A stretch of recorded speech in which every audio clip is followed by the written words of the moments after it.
পরিবারের সাথে প্রতি শনিবার রাত 9টায় মিস্ত্রির পরিবার নিয়ে আসছে আপনাদের কাছে গল্পের আসর। বর্তমানে নবলেখক লেখিকাদের গল্প আপনাদের সামনে তুলে ধরাই আমাদের একটি ছোট্ট প্রয়াস।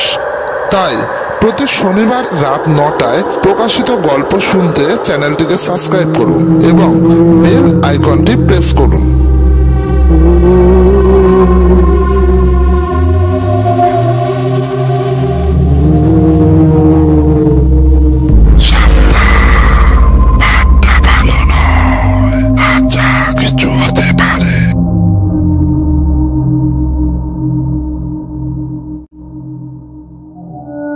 আগের পর্বে আপনারা শুনেছেন অঙ্কিতা রায়ের লেখা গল্প অভিশপ্তের প্রথম পর্ব। গল্প শুরু ধুবলপুর গ্রাম থেকে, যেখানে আছে পাঠকের বাড়ি, চাষের মাঠ, মেঠো পথ দিয়ে রিক্সা করে বাবা মার সঙ্গে পাঠক পৌঁছয় সেখানে। যদিও বর্তমানে পাঠক এখন এখানে থাকে না, এখানে থাকে জ্যাঠা জেঠি, কাকা কাকিমা আর কাকার 2 ছেলে ও জ্যাঠার মেয়ে, যার নাম বিনুদি। এই বিনুদির বিয়ে ঠিক হয়েছে, তবে বিনুদি খুশি নয়। এখানে এসে পাঠক জানে গ্রামে অনেকগুলো খুন হয়ে গেছে। গ্রামের লোকেরা আতঙ্কে সন্ধ্যার পরে বের হয় না বাড়ির বাইরে। এখানকার লোকেরা ভয়ে গ্রাম ছেড়ে চলে যাচ্ছে, পুলিশও ধরতে পারছে না ঠিক কি হয়েছে। এর সাথে পাঠক যোগ খুঁজে পায় ছোটবেলায় ঠাকুমার কাছে শোনা তার পূর্বপুরুষের পুকুর খননের কথা, যেখান থেকে বেরিয়ে এসেছিল একটি দানব ও ওই দানবকে বন্দি করার কথা। তারপরে দুপুরে খাওয়া দাওয়া করে ঘুমিয়ে পড়ে। ঝিমলির ডাকে তার ঘুম ভাঙে। ঝিমলি হলো পাশের বাড়ির মেয়ে, এরা প্রায় সমবয়সী। তার কাছে সমস্ত ঘটনা জানতে চাইল সে। ঝিমলি বলে, চল একটু বেরিয়ে ঘুরে আসি, সূর্য ডুবতে এখনো অনেকখানি বাকি। এর পরবর্তী অংশ শুনুন আজকে অভিশপ্তের 2য় পর্বে। তবে গল্প শুরু করার আগে আপনাদের কাছে একটা ছোট্ট অনুরোধ। নবলেখক লেখিকাদের গল্প আপনাদের সামনে তুলে ধরা আমাদের মিছরি পরিবারের একটি ছোট্ট প্রয়াস।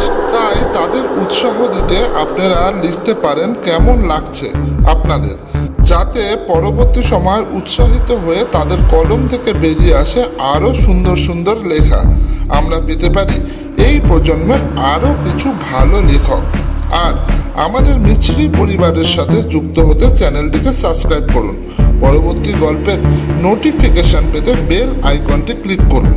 শুরু হচ্ছে আজকের গল্প আসরের গল্প অভিশপ্তের 2য় পর্ব।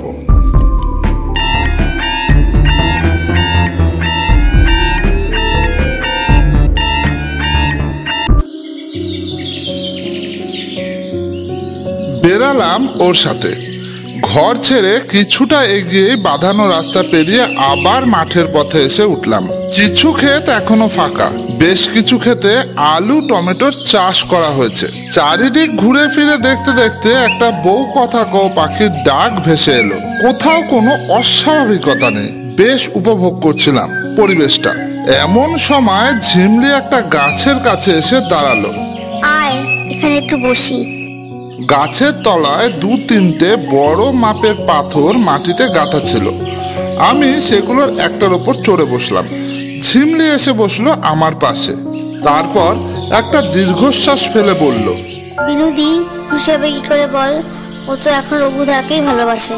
মানে রাঘব দাস, যার কথা কাকা বলছিল? ঝিমলি মাথা নেড়ে সম্মতি জানালো, তারপরে বলল, রঘুদা এই গ্রামের ছেলে, বুঝলি? গ্রামের অধিকাংশ পরিবারের মতোই ওর পরিবারও নিম্ন মধ্যবিত্তের অন্তর্ভুক্ত। রঘুদা পড়াশোনা খুব বেশ ভালো ছিল, কলেজে টপ করেছে গত বছর। খেতে লোকের বাড়ি টুকিটাই কাজ করেই ওর বইপত্র কিনে পড়তো, ভালো রেজাল্টও করতো। দিদি ভাইয়ের সঙ্গে পরিচয় হলো কি করে? কলেজে রঘুদা যখন 2nd ইয়ারে পড়তো, বিনুদি তখন 1st ইয়ার। পড়াশোনা নিয়ে আলাপ, তারপর বন্ধুত্ব আর প্রেম। তুই এ কথা জানলি কি করে? কলেজে? না, আমি ওই কলেজে পড়েছি কি বিনুদির ঠিক 2 বছর নিচে। কিন্তু কলেজ বা গ্রামের খুনাক্কর কেউ টের না পায়, তাই কথা একদম লুকিয়ে গেছে বিনুদি। তোদের বাড়ির কত রক্ষণশীল তা তুই ভালোই জানিস। ওদের সম্পর্ক কেউ মেনে নিত না। মনে মনে ভাবলাম রক্ষণশীল ব্যাপারটা বোধহয় গ্রামে থাকার কারণে আজও রয়ে গেছে জেঠু আর কাকার মধ্যে। যদিও বাবার কথার মধ্যে এই ভেদাভেদের কথা কোনোদিনও শুনিনি, ওইদিকে ঝিমলি তখন বলেই চলেছে।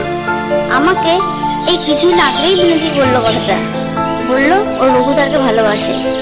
এই কথাটা আর কেউ জানে না, তবু বাড়ির লোকজন কিছু সন্দেহ করেছে। কেউ বোধহয় ওদের দেখে বাড়িতে জানিয়েছে। বাড়িতে যাতে কেউ জানতে না পারে, তাই কলেজে বা গ্রামে কোথাও একসঙ্গে ঘুরতো না, ঘুরলেও খুব লুকিয়ে বেড়াতো।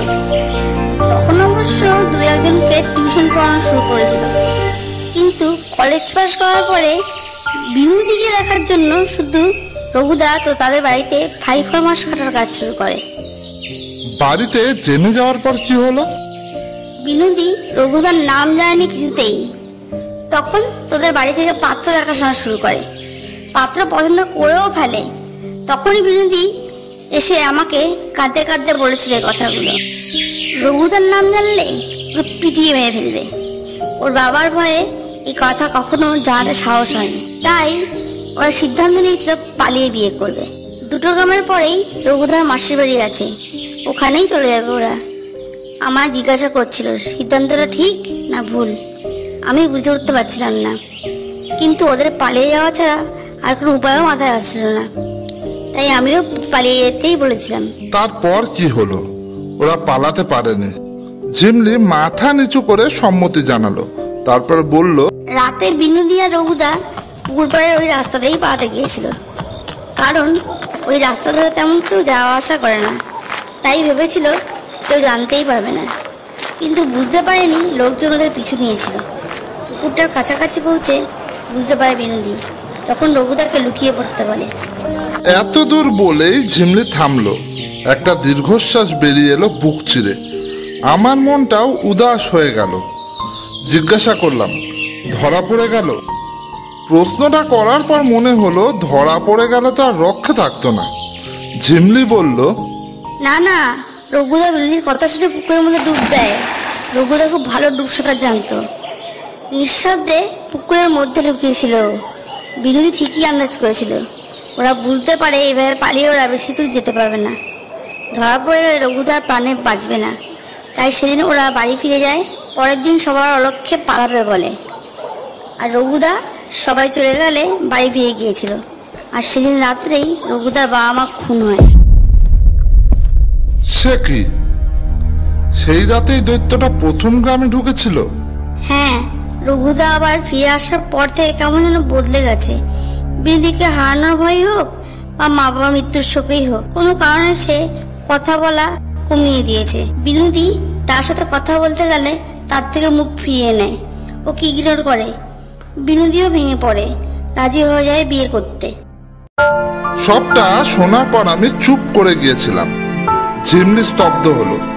মন খারাপ হওয়াটা স্বাভাবিক। কিছুক্ষণ পর আবার প্রশ্ন করলাম, রঘুদা তো এখন আমাদের বাড়ির কাজে সাহায্য করে, কাকা বলছিল। তা তো করেই, উল্টে আবার সব বিয়ের আয়োজনের দায়িত্ব নিয়েও সেই কাজ করছে। হয়তো সত্যিই ভেঙে পড়েছে, কোনো উপায় না দেখে। কেউ সন্দেহ করেনি ওকে? না, একবার কথা বলা যায় না রঘুদার সাথে? আমি চেষ্টা করছিলাম, কিন্তু কোনো লাভ হয়নি। আমাকেও কেমন অচেনা ভান করলো। যথাসম্ভব সংক্ষেপে উত্তর দিয়ে পালিয়ে গেল। কি জিজ্ঞাসা করেছিলে? প্রথমে বলেছিলাম, জানি তুমি অনেক কষ্ট পেয়েছো, যদি কথাটা ভাবো। সে কোনো উত্তর দিল না। যাই হোক, চল সন্ধ্যে নামবে, এবার আর বাইরে থাকা যাবে না। গোধূলির রাঙা আলো ছড়িয়েছে চারদিকে। খুব মোহময় আবহাওয়া। একদল বক উড়ে গেল সার বেঁধে। আমরা বাড়ি ফেরার পথ ধরলাম। বাড়ির পিছনের যে রাস্তাটা, সেটা পুকুরের ধারে যায়। সেই পথ ধরে কে যেন এগাচ্ছে। ঝিমলি চমকে উঠল। ইমা, রঘুদা ওইদিকে যাচ্ছে কেন? অবাক হওয়ারই বিষয়। মানুষের মধ্যে এমন আতঙ্ক ছড়িয়েছে যে সন্ধ্যা নামার সাথে সাথে এলাকা ফাঁকা হয়ে গেছে। এরই মধ্যে এই সময় কেউ জেনে শুনে পুকুরের কাছে যাওয়ার ভুল করতেই পারে না। চিৎকার করে রঘুদাকে ডাকতে যাবে এমন সময় আমি ওর মুখ চেপে ধরলাম। ডাকিস না, চল ওর পিছু গিয়ে দেখি কোথায় যাচ্ছে। ঝিমলি আমার হাত ধরে টান দিল। পাগল হয়েছিস? এখন পুকুরের দিকে যাবি? আমি নিজের হাতটা ছাড়িয়ে বললাম, ভয় করলে তুই যাস না, আমি যাবই। বলে সেদিকে গেলাম। ঝিমলি একটু ইতস্তত করে আমার পিছে পিছে চলল। বারবার বলছিল, চল আমরা ফিরে যাই। ওটা বোধহয় রঘুদা নয়, আমি বোধহয় অন্ধকারে ভুল দেখেছি, তো জানলে খুব বকবে। আমি ওর কথা শুনিনি। অনেকটা হেঁটে চলে এসেছি, কিন্তু যাকে অনুসরণ করছিলাম তাকে আর দেখতে পাচ্ছি না। ঝিঝি পোকার ডাকও আর শোনা যাচ্ছে না। পরিবেশটা বেশ গুমট। সামনের পায়ে হাঁটা সরু পথ দুটির পাশে রয়েছে পুটুস ফুলের ঝোপ। মাঝে মাঝে রয়েছে দু একটা খেজুর গাছ। ঝোপের ওপরে একটা ছেঁড়া জামার টুকরো দেখে ভয়ে বুকটা কেঁপে উঠল। জামার গায়ে রক্তের দাগ, শুকিয়ে আছে, ভীষণ পচা গন্ধ। নাক চেপে ধরলাম। অদূরে পুকুর দেখা যাচ্ছে। সেখানে আবছা আলো আধারে দেখতে পেলাম পড়ে আছে বেশ কিছু অতি পচা মৃতদেহ। গা গুলিয়ে উঠল। ভয়ে হাড় হিম হয়ে গেল। দিক বেদিক শূন্য হয়ে দিলাম ছুট। ছুটতে ছুটতে কার সাথে যেন সজোরে ধাক্কা খেয়ে মাটিতে পড়ে গেলাম। পিছন দিক থেকে ঝিমলি বলে উঠল, কি রঘুদা তুমি? গায়ের ধুলো ঝাড়তে ঝাড়তে দেখলাম সম্মুখে একজন দাঁড়িয়ে আছে। বুঝলাম ইনি রাঘব দাস। ঝিমলি বলল, তুমি এখানে? শান্ত গলায় রঘুদা বলল, তোদের দেখতে পেয়েই তো এলাম, শিগগিরই বাড়ি যা, নইলে বিপদ হবে। কিন্তু আমরা তো তোমায় দেখতে পেয়ে। আমি একবার লড়েছি, দরকার পড়লে আবার লড়বো, তোরা পালা। বলতে বলতে তার মুখের ভাব পাল্টে গেল। দ্রুত পা চালিয়ে বাড়ির দিকে ফিরলাম আমরা। বাড়ি ফিরে বারবার পিছন ফিরে তাকাচ্ছিলাম। ঝিমলিকে বললাম, কি হলো? রঘুদা তো আমাদের সাথে ফিরল না। নিজের বাড়ির দিকে গেছে হয়তো, তাই আমরা খেয়াল করিনি। বলতে বলতে নিজের ঘরের দিকে চলে গেল। আমার নিজের মাথা কাজ করছিল না। এতগুলো লাশ, সেই পচা দুর্গন্ধ এখনো নাকে আসছে। এবার গা ছমছম করছে। গ্রামে আসার আনন্দ এতক্ষণে সত্যিই উড়ে গেছে। ভেতরের ঘরে ঢুকে শুনতে পেলাম জেঠু আর কাকা বাবার সাথে কিছু আলোচনা করছে। জেঠু বলছে, সবাই ধীরে ধীরে গ্রাম ছেড়ে পালাচ্ছে, বুঝতেই পারছো এখানে আর থাকা যাবে না। কি হয়েছে পুলিশও ধরতে পারছে না। কাকা একই সুরে বলল, এটা হয়ে গেলে বাড়িটা বিক্রি করে দেব, সেই জন্যই তোমায় ডাকা মেজদা।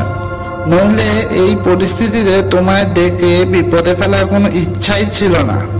বাবার গলার স্বর পেলাম। তোরা আপাতত বাড়ি ছেড়ে আমার সঙ্গে চল, ব্যবস্থা হয়ে যাবে, বিক্রি তো পরেও করা যাবে। জেঠু বিরক্তির স্বরে বলল, না না, গ্রামে আর কেউ বাড়ি কিনবে না রে, আমি খরিদ্দার ঠিক করে ফেলেছি। ও, এই জন্যই এত তাড়াহুড়ো। বিনুর হবু শ্বশুর মশাই বাড়িটা কিনতে রাজি হয়েছে। একটা টাকাও পণ নেবেন না উনি, গয়না ফার্নিচার কিছুই নেবেন না, বরং উনি অর্ধেক দামে বাড়িটা কিনে নেবেন। একই কথা, অর্ধেক দামে কিনে নেবেন মানে? পণ নেওয়াতে এমনিতেও আইনত অপরাধ। সে উনি কিনলে বিয়ের পরে কিনতেই পারেন, কিন্তু অর্ধেক দামের ব্যাপারটা বুঝলাম না। মেজদা, এটা এখনো গ্রাম, তাছাড়া খুব বদনাম ছড়িয়েছিল লোকে, বিনে পণে বিয়ে দেওয়া যেত না। বাবার সাথে আরো বেশ কিছু গম্ভীর আলোচনা চলছিল তখনও। যা বুঝলাম বাবা রাজি হচ্ছে না। আমি বাইরের ঘরে মার পাশে গিয়ে বসলাম। সবাই ওখানে বসে বিয়ের তত্ত্ব সাজাচ্ছে। আমিও হাত লাগালাম। কাকিমা জিজ্ঞাসা করলো, কোথায় গেছিলি রে? সত্যি কথা জানাতে পারলাম না। বললাম, ঝিমলির বাড়ি। রাতে আমি আর দিদিভাই একই ঘরে শুয়েছিলাম। অনেক প্রশ্ন করার আছে, কিন্তু জিজ্ঞাসা করতে পারছি না। হঠাৎ দিদিভাই নিজেই ফিসফিস করে বলে উঠল, তোকে ঝিমলি সব বলে দিয়েছে তাই না রে? সব মানে? দিদিভাই দীর্ঘশ্বাস ফেলে বলল, আমি জানি ও সব কিছু তোকে জানিয়ে দিয়েছে। প্লিজ কাউকে বলিস না। না না, আমি বলবো না। করুণ স্বরে দিদিভাইকে বললাম। বিয়েতে আমার অমত নেই। ভালোই হয়েছে ওর সাথে বিয়ে হয়নি। কেউ যে একদিনে বদলে যেতে পারে। আমি যা করেছি সব তো ওর জন্যই। আমার মনে হলো দিদিভাই নিজেই নিজেকে সান্ত্বনা দিচ্ছে। এখন মনে হচ্ছে দিদিভাই অনেক কিছু বলতে চাইছে, কিন্তু পারছে না। ঝিঝির একটানা ঘুমপাড়ানি গানে কখন যে চোখ লেগে গেছে খেয়াল করিনি। ভোর রাতে হঠাৎ সামান্য শব্দে ঘুম ভেঙে গেল। দেখলাম দিদিভাই পা টিপে টিপে দরজা খুলে বেরাচ্ছে। আমি উঠে বসলাম। ব্যাপারটা কি? বের হয়ে গেলাম নিঃশব্দে। অবাক চোখে দেখলাম দিদিভাই পুকুরের দিকে যাচ্ছে। সূর্য উঠতে এখনো অনেক দেরি। ভীষণ সাহস বুকে নিয়ে তার পিছু নিলাম। হৃদস্পন্দন বেড়ে গেল। কুলুকুলু করে ঘামছি আমি। দিদিভাই কেন যাচ্ছে পুকুরের দিকে? ও তো সব জানে। দূরত্ব রেখে হাঁটছিলাম, ও আমাকে দেখতে পায়নি। পুকুরের বেশ কাছাকাছি পৌঁছাতেই দিদিভাই দাঁড়িয়ে পড়ল। কেউ যেন ওর পথ আটকেছে। চট করে খেজুর গাছের পেছনে গিয়ে লুকালাম। শুনতে পেলাম দিদিভাই বলছে, চলো আমরা পালিয়ে যাই। আমি কিছুতেই মন থেকে বিয়েটা মানতে পারছি না। আর আমি মানতে পারছি না এটা তুমি। কেন এখানে আসছো বারবার? অহেতুক সন্দেহটা বাড়িয়ে দিচ্ছ। আমি সেদিন যা করেছি তোমার জন্যই করেছি। তুমি আমাকে দোষারোপ করছো। সেদিন তুমি লোভ না করলে আমার বাবা মা আজ বেঁচে থাকে। ওই ধনরত্ন অভিশপ্ত, তাই আমি পাহারা দিচ্ছি। কাউকে ছুতে দেবো না ওই ধনরত্ন। আর তুমি ওগুলো নিয়ে পালাবে বলছো আবার? আমি কয়েকদিন দুঃস্বপ্ন দেখছি রঘু, কাউকে বোঝাতেই পারছি না। তুমি আমার সাথে কথা বলতে চাইছো না, আমি কি করব? আমি যেটা বুঝেছি সেটা যদি সত্যি হয়। কি বুঝেছো? আমি এবার ধীরে ধীরে পিছু হাঁটলাম। একটা অজানা ভয় আষ্টে পিষ্টে জড়িয়ে ধরেছে আমায়। সন্ধেবেলায় দেখা দৃশ্য কিছুতেই ভুলতে পারছি না। দিদিভাই ফেরার আগেই ঘরে ফিরতে হবে আমায়। সন্তর্পণে ফিরে এসে আবার শুয়ে পড়লাম। কিছু বড়সড় গোলমাল আছে। ধনরত্নর কথা কি বলছিল দিদিভাই? কোথা থেকে কি হয়েছে কিছুই বুঝতে পারছি না। ঘুম এলো না, মটকা মেরে পড়ে রইলাম। খানিক বাদে দিদিভাই ফিরে এলো। জামা কাপড় ছেড়ে আমার পাশে আবার শুয়ে পড়লো। ফুপিয়ে ফুপিয়ে কাঁদছিল। সকালবেলা ঘুম থেকে উঠে দেখলাম সব স্বাভাবিক। ও শান্তভাবেই বসে আছে, সবজি কাটছে কাকিমার সাথে। আমি বেরিয়ে এলাম ঘর থেকে। তারপরে ছুটে ঝিমলিদের ঘরের দিকে যাচ্ছি কালকের ঘটনা বলতে। এমন সময় সজোরে ধাক্কা খেলাম এক আগন্তুকের সাথে। ছিটকে বসে পড়লাম ধাক্কায়। উঠে দাঁড়িয়ে দেখলাম উঠোনে গায়ের ধুলো ঝাড়তে ঝাড়তে উঠে দাঁড়িয়েছে একটি ছেলে। বয়স আমার থেকে কিছু বড় হবে। বেশ শান্ত ভদ্র চেহারা, ছিপছিপে লম্বা গরম, মুখে হালকা দাড়ি গোঁফ। আমি প্রশ্ন করলাম, আপনি ঠিক আছেন তো? সে স্মিত হেসে ইতিবাচক মাথা নেড়ে প্রশ্ন করলো, এটা কি সেনবাবুর বাড়ি? কোন সেনবাবুর কথা বলছে বুঝতে পারলাম না। বাবা জেঠু কাকা তিনজনেই বাড়িতে আছেন। তাই বললাম ভেতরে আসুন। তাকে বাইরের ঘরে বসতে বলে আমি বাবাকে ডাকতে ভেতরে গেলাম। তিনজনেই সে ঘরে আসতে আগন্তুক যুবক উঠে দাঁড়িয়ে হাত জোর করে বলল, নমস্কার, আমি সৌম্যকান্তি দেব, আপনাদের কুলপুরোহিত শ্রী রামকান্ত দেব, আমার পৌর পিতামহ। নামটা শুনে ভাবলাম চেহারা দেখেই বোধহয় নামটা রাখা হয়েছে। বয়সে যুবক হলেও তার কথাবার্তা পৌরদের মতো। কাকা নমস্কার করে তাকে বসতে অনুরোধ করেই নিজের সামনের চেয়ারে বসে পড়ল। তার পাশাপাশি বাবা আর জেঠু। সৌম্যকান্তি বলতে শুরু করলো, আমাকে আমার বড় ঠাকুরদাই পাঠিয়েছে, আপনাদের সঙ্গে দেখা করতে বলেছেন। কেমন আছেন উনি? হতাশভাবে মাথা নাড়ল সৌম্যকান্তি। উনি ভালো নেই, পক্ষাঘাতে কোমর থেকে পা পর্যন্ত অকেজো হয়ে গেছে, বয়সও হয়েছে অনেক। আমার ঠাকুরদা ঠাকুমার মৃত্যুর পর থেকেই ওনার অবস্থা আরও খারাপ হয়ে গেছে। ওনার গুরুদেব স্বপ্নাদাস দিয়েছে, তাই আমাকে পাঠালেন। আমরা সবাই একটু চমকে উঠলাম। স্বপ্নাদেশ? হ্যাঁ, স্বপ্নাদেশ। আপনাদের গ্রামে যা কিছু ঘটেছিল তার সবই আমি খবরের কাগজে পড়েছিলাম। গত পরশু মা ফোন করে আমাকে বলল যে বড় ঠাকুরদা আমার খোঁজ করছে। এবার সে একবার আমাদের সবার হতচকিত মুখের দিকে তাকিয়ে বলল, আপনাদের পুরো ঘটনা খুলে বলতে চাই, না হলে বোঝানো সম্ভব নয়। আমরা সগ্রাহে তার দিকে তাকালাম। ঝিমলি বাড়ি যাওয়ার কথা ভুলে গেলাম আজ ভোর রাতে দেখা ঘটনাও। সে বলতে শুরু করলো, আপনারা হয়তো জানেন, আমার বড় ঠাকুরদা যখন এই গ্রামে বাস করতেন তখন তার গুরুদেবের সাহায্যে একটি দানব বন্দি করেছিলেন এই গ্রামে থাকা পুকুরের মধ্যে সুড়ঙ্গতে। এই পুকুর খননের কাজ বোধহয় আপনাদেরই পূর্বপুরুষ শুরু করেছিল। এই সব কিছুই আমি আমার বড় ঠাকুরদার কাছে শুনেছি। আমি বাড়ি ফেরার পর উনি বললেন উনি নিজের গুরুদেবকে দেখেছেন, স্বপ্নে বলেছেন পুকুরের মধ্যে যে সুড়ঙ্গ পথ তারা বন্ধ করেছিলেন তা খুলে ফেলেছে। গুরুদেব অস্ত্রাঘাতে যে দানবটির শরীর বিনষ্ট করেছে সেই আত্মা খুঁজে পেয়েছে নতুন শরীর। আপনাদের সামনে খুব বিপদ। জেঠু মুখ নিচু করে বলল, বিপদ আসতে আর বাকি কোথায়? কিন্তু এখন কি করণীয় সেই বিষয়ে উনি কিছু বলেছেন? হ্যাঁ বলেছেন, কিন্তু উপায় খুব সহজ নয়।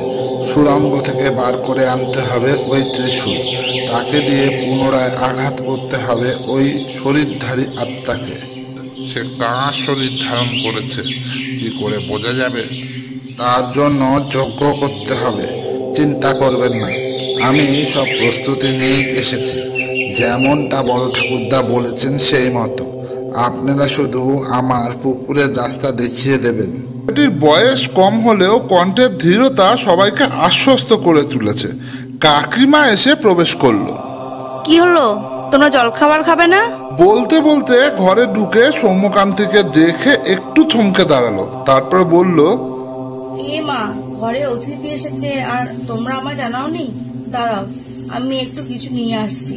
সৌম্যকান্তি শান্ত গলায় বলল, না না, এখন কিছুই খাওয়া যাবে না, পুজো করতে হবে তো।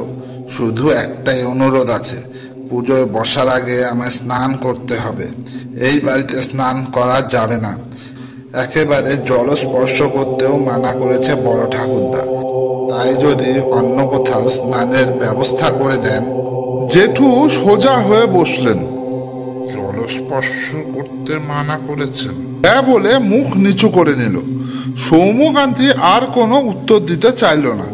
জেঠু বিড়বিড় করে বলেই চলল, নিশ্চয়ই এই বাড়িতে বড় সড় গোলমাল আছে।